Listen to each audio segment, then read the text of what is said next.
Économie bleue avec Blue Invest Africa 2025. Du 15 au 16 octobre dernier, la 3e édition du sommet Blue Invest Africa a élu domicile à Lomé. Initiée par la Commission de l'Union européenne et soutenue par le gouvernement togolais, elle a vu la participation de 200 personnalités et de 24 startups africaines. Premier pays francophone dans lequel s'est tenue cette rencontre continentale, Blue Invest Africa vise à interconnecter investisseurs et entrepreneurs du secteur de l'économie bleue. Gozem se lance à l'assaut du transfert d'argent. Annoncé un an déjà, Gozem Money, nouvelle solution de mobile money de Gozem, est effective depuis le 7 octobre dernier. En partenariat avec NCA Bank, la start-up Gozem basée à Lomé favorise le paiement des factures en ligne, de procéder aux achats par voie numérique, d'effectuer des transactions ou encore d'assurer la gestion de finances personnelles. Avec son nouveau service Gozem Money, Gozem rejoint le club des structures qui proposent les solutions électroniques à l'instar des opérateurs de téléphonie mobile, Move Africa qui fournit le service Flouz et Yas Togo qui offre le service Mix by Yas. L'artisanat à l'école du numérique. Les journées de l'artisanat, JAT, ont commencé le 15 octobre dernier et vont s'achever le 24 octobre prochain. À travers des mini-foires régionales, des actions communautaires et ateliers, les journées de l'artisanat, sur fond du mois du consommé local, entendent booster la demande intérieure, rapprocher les produits locaux des consommateurs. Pour cette 5e édition, l'accent est mis sur le numérique avec pour thème le numérique au service de la promotion de l'artisanat, enjeux et défis. Assurance maladie universelle. Les compagnies d'assurance s'associent à la CNSS et à l'INAM. La Caisse nationale de sécurité sociale, CNSS, et l'Institut national d'assurance maladie, INAM, ont signé des accords de partenariat avec diverses compagnies d'assurance privées le 14 octobre dernier à Lomé. Ces diverses compagnies d'assurance privées, qui deviennent donc des partenaires de la CNSS et de l'INAM, sont regroupées au sein du Comité des assureurs du Togo, CAT, de la Fédération togolaise des assureurs conseils, FETAC, du Cadre national de concertation des mutuelles du Togo, CNC-MUT. Grâce à ces accords de partenariat, l'accessibilité des assurés à des couvertures complémentaires devrait être plus aisée et convenable à leurs besoins spécifiques.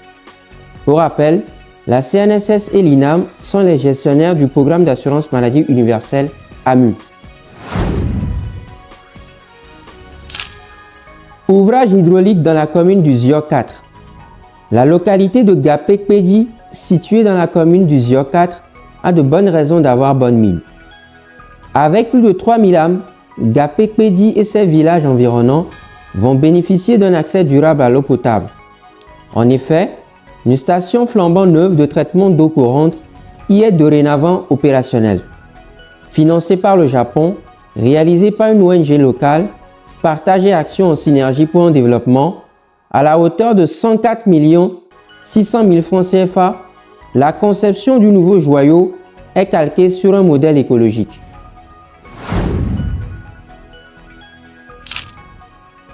Immobilier et énergie renouvelable à l'honneur lors d'un salon national.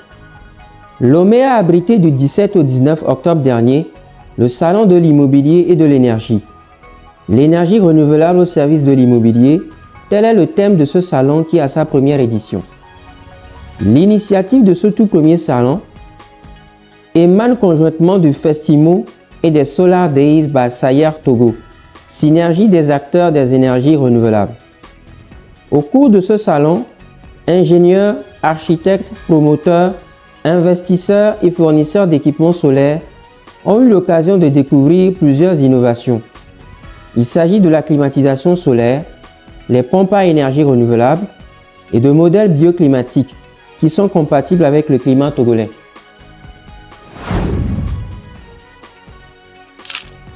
D'un salon à un autre, pour évoquer la littérature, le salon du livre ou de jeunesse de Lomé, Saligène, s'est tenu du 16 au 18 octobre dernier à Lomé. Avec le soutien de l'Agence française de développement AFD, le Saligène a été organisé par l'association Liro Togo. Les éditeurs, les libraires et illustrateurs venus d'Afrique et d'Europe ont présenté au public leur ouvrage par le biais d'ateliers et de rencontres professionnelles. Page internationale à présent. Travail mémoriel sur les tirailleurs sénégalais. Le président sénégalais Bassirou Diomaye Faye a réceptionné le 16 octobre dernier au siège de la présidence à Dakar un livret blanc comportant une compilation d'archives et de recherches sur la tragédie de Thiaroye. En effet, plus de 80 ans après la survenance du drame, plusieurs zones d'ombre demeurent. Si Paris a reconnu 35 morts, d'autres chercheurs évoquent plutôt un chiffre supérieur. Plus de 4000 morts, indique-t-il.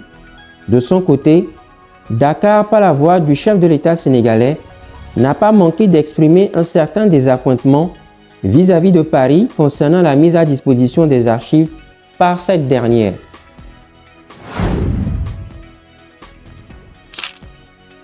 Disparition d'un poids lourd de l'opposition au Kenya. Le chef de file de l'opposition au Kenya, Raila Odinga, n'est plus. Il a rendu l'âme le 15 octobre dernier à la suite d'une crise cardiaque survenue en Inde, pays dans lequel il s'est rendu pour y recevoir des soins. Celui que ses partisans appellent affectueusement Baba a été plusieurs fois candidat malheureux au scrutin présidentiel au Kenya. Chamboulement sur l'échiquier politique en RDC. L'ancien président kino-congolais Joseph Kabila se montre toujours très actif depuis son exil politique. Il a été porté à la tête d'une nouvelle plateforme politique qui a vu le jour au Kenya le 14 octobre dernier. Sauvons la République, le nom de la nouvelle plateforme politique rassemble plusieurs partis politiques de l'opposition et diverses organisations de la société civile. L'opinion italienne en émoi après la tentative d'assassinat du journaliste d'investigation Sigfrido Ranucci. Il aurait pu y passer, ainsi que sa fille, mais finalement plus de peur que de mal.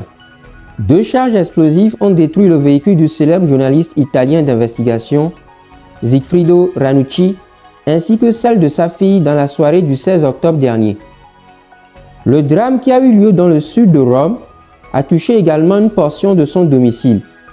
Une enquête a été ouverte pour élucider la tragédie dont il a été victime. Le conflit russo-ukrainien au menu de la future rencontre entre Trump et Poutine. Le locataire de la Maison-Blanche, Donald Trump, et le maître du Kremlin, Vladimir Poutine, vont se rencontrer à nouveau. Ce sera à Budapest, en Hongrie, pour évoquer la fin de la guerre qui oppose Kiev à Moscou. C'est ce qu'a laissé entendre Donald Trump le 16 octobre dernier, après une conversation téléphonique avec son homologue russe. Pour l'heure, la date précise de cette future rencontre n'a pas été indiquée.